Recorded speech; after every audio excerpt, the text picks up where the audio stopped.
Hello everyone. मैं हूं उत्तम साहू और स्वागत है आपका मेरे चैनल एजुकेशन हब पर। आज हम बात करेंगे भारतीय नदियों के बारे में। ठीक है, आज हम किसके बारे में बात करेंगे? भारतीय नदियों के बारे में। तो चलिए स्टार्ट करते हैं।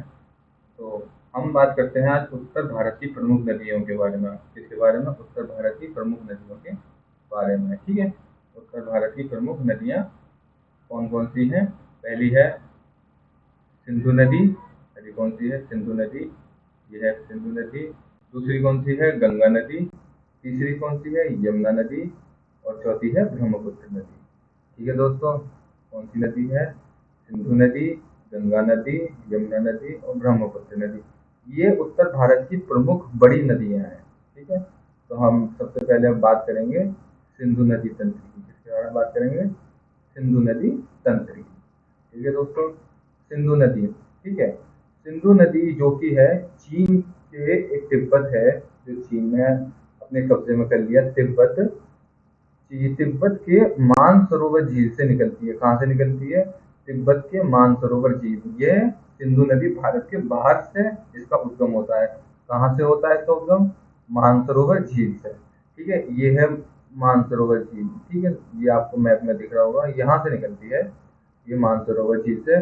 और मानसरोवर झील, ठीक है, ये देख लेंगे। नेक्स्ट पॉइंट है, यह है तिब्बत, भारत और पाकिस्तान। कहाँ से? तिब्बत, भारत, पाकिस्तान से होकर अरब सागर में जाती है। तो ये भारत से हो, कहाँ से? ये भारत के लद्दाख शहर से प्रवेश करती है। कहाँ से प्रवेश करती है? भारत के लद्दाख शहर से। तो हम मैप में देखेंगे कि यहाँ तिब्बत से, यहाँ से निकली और ये भारत के लद्दाख से प्रवेश करती हुई ये पाकिस्तान में एंटर करती है। ये देख रहे हैं आप, ये सिंधु नदी लद्दाख से होती हुई पाकिस्तान में एंटर करती है। ठीक है, और पाकिस्तान से आगे बढ़ते बढ़ते ये कहाँ चली जाती है? अरब सागर में गिर जाती है। कहाँ गिर जाती है? अरब सागर में। ये वाला जो हिस्सा है ये कहाँ का है? अरब सागर का। ठीक है, तो हमने क्या समझा?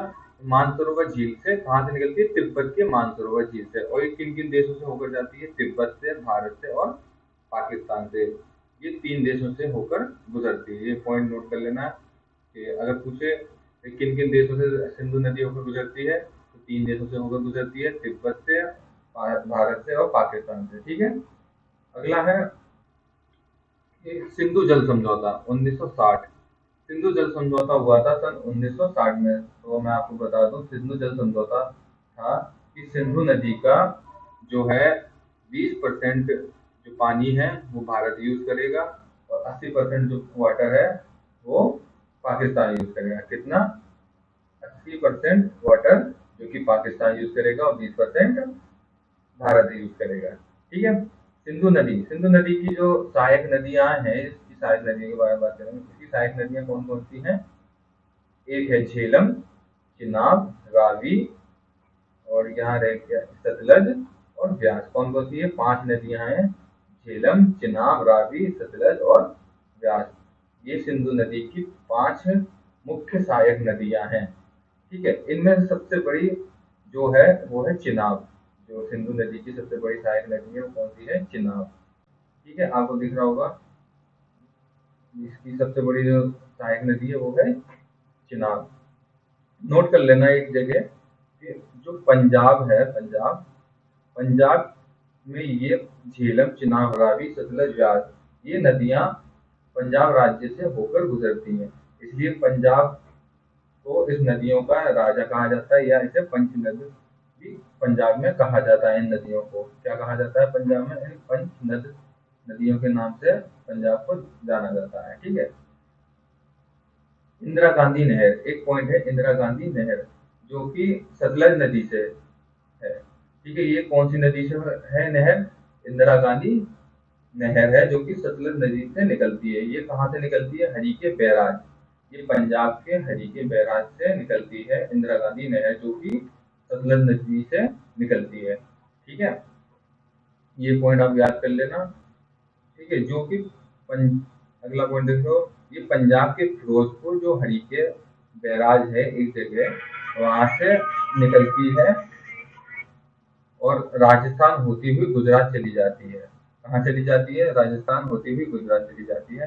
तो हमने, ये हमारा सिंधु नदी तंत्र है। ठीक है, तो सिंधु नदी हमारी कहाँ से निकलती है? पहला पॉइंट आप नोट कर लिया, मानसरोवर झील। कहाँ से निकलती है? तिब्बत के मानसरोवर झील से। किन किन देशों से होकर गुजरती है? तिब्बत से, भारत से और पाकिस्तान से। ठीक है। सिंधु जल समझौता कहाँ हुआ था? सिंधु जल समझौता हुआ था 1960 को। ये क्या था कि इसका जो कि 80% पानी है वो पाकिस्तान यूज करेगा और 20% पानी है वो भारत यूज करेगा। ठीक है। अब आपको समझ आया। अब हम बात करेंगे इसकी गंगा नदी तंत्र की। इसकी गंगा नदी तंत्र की। ठीक है। अच्छा सर, गंगा नदी है जो कि भारत की सबसे बड़ी नदी है। आपको मालूम होगा, मैं बता दे रहा हूँ, ये भारत की सबसे बड़ी नदी है। ठीक है। ये भारत की सबसे बड़ी नदी है गंगा नदी। गंगा नदी भागीरथी और अलकनंदा नदी के देवप्रयाग में मिलने से बनती है। कहाँ से बनती है? भागीरथी और अलकनंदा के देवप्रयाग नामक जगह से मिलने पर ये गंगा नदी वहां से निकलती है। कहाँ से निकलती है? देवप्रयाग से। ठीक है। इसका उद्गम कहाँ से होता है? देवप्रयाग से होता है। गंगा नदी का उद्गम कहाँ से होता है? देवप्रयाग से होता है। ये वाला पॉइंट है, मैं आपको थोड़ा सा जूम करके दिखा देता हूँ। ये वाला जो पॉइंट है वो है गंगा नदी जो देवप्रयाग से निकलती है। ठीक है। गंगा नदी की सबसे बड़ी सहायक नदी कौन सी है? यमुना नदी। इसकी सबसे बड़ी सहायक नदी कौन सी है? यमुना नदी। ठीक है। जो कि कहाँ पर जाके मिलती है? प्रयागराज में। ठीक है। यमुना नदी गंगा नदी से कहाँ जाके मिलती है? प्रयागराज में। ठीक है। आपको समझ आ रहा होगा, गंगा नदी में ये यमुना मिलती है, कहाँ जाके मिलती है? प्रयागराज में इसका संगम होता है। अगला पॉइंट है, जो गंगा नदी है ये किन किन देशों से होकर जाती है? ये दो देशों से होकर जाती है, एक तो भारत, दूसरा बांग्लादेश। कहाँ बहती है? ये भारत में और बांग्लादेश में। ठीक है। अगले पॉइंट पर जाते हैं। ये जो गंगा नदी है ये कहाँ से बहती हुई आती है? ये उत्तराखंड में देवप्रयाग से निकलती है। फिर ये इसका कुछ भाग हरियाणा में और कुछ भाग यूपी से होता हुआ ये बिहार होता हुआ पश्चिम बंगाल में जाता है। तो पश्चिम बंगाल में ये फरक्का में ये दो भागों में टूट जाती है। कितने भागों में टूट जाती है? ये दो भागों में टूट जाती है, एक भागीरथी और एक हुगली। जो भागीरथी वाला हिस्सा है ये बांग्लादेश में चला जाता है। कहाँ चला जाता है? ये बांग्लादेश में। तो ये हुगली वाला हिस्सा है ये पश्चिम बंगाल में चला जाता है। कहाँ चला जाता है? पश्चिम बंगाल में। जब ये आगे चलती है, जब ये भागीरथी नदी आगे बढ़ती है तो आगे बढ़ के कहाँ चली जाती है? ये बांग्लादेश में चली जाती है। कहाँ चली जाती है? बांग्लादेश में। बांग्लादेश में इसको किस नाम से जाना जाता है? इसे पद्मा के नाम से जाना जाता है। बांग्लादेश में जो भागीरथी या गंगा नदी जो आगे चलती है इसको पद्मा के नाम से जाना जाता है। गंगा नदी है जो बांग्लादेश में बहते हुए बंगाल की खाड़ी में जाकर मिल जाती है। कहाँ जाकर मिल जाती है? बंगाल की खाड़ी में। गंगा नदी है, एक पॉइंट और नोट कर लेना आप, गंगा नदी जो कि दुनिया का सबसे बड़ा डेल्टा बनाती है। डेल्टा क्या होता है?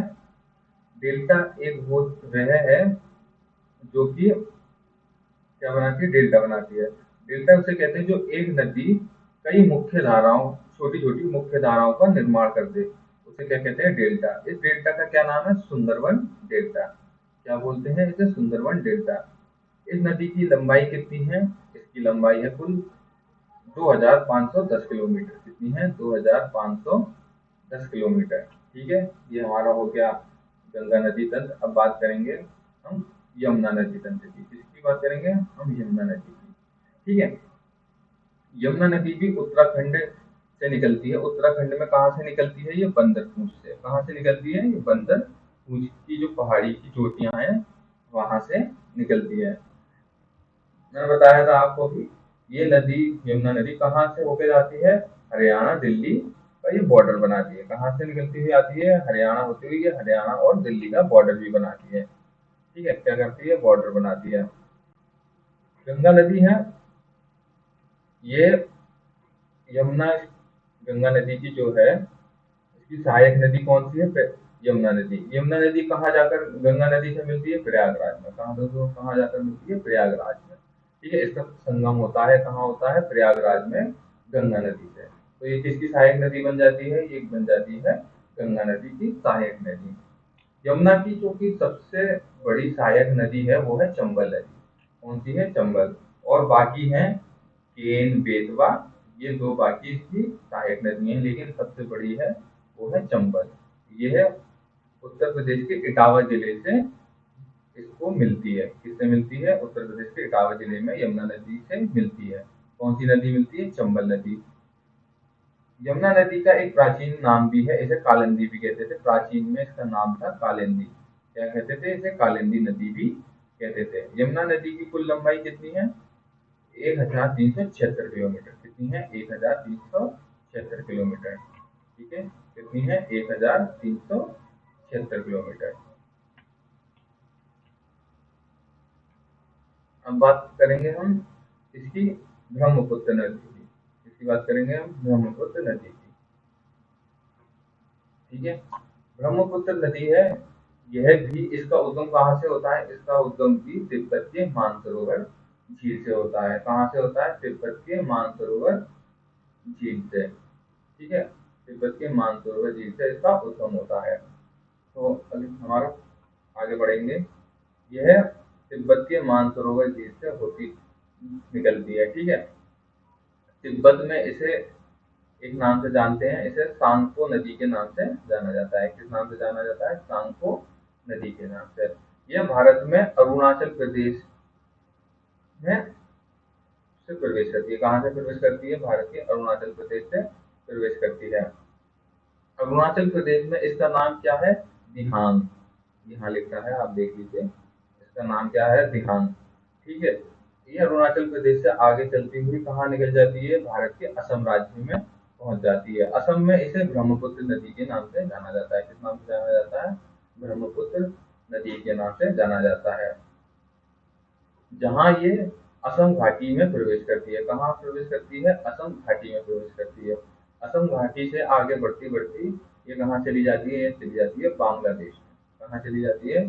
बांग्लादेश में।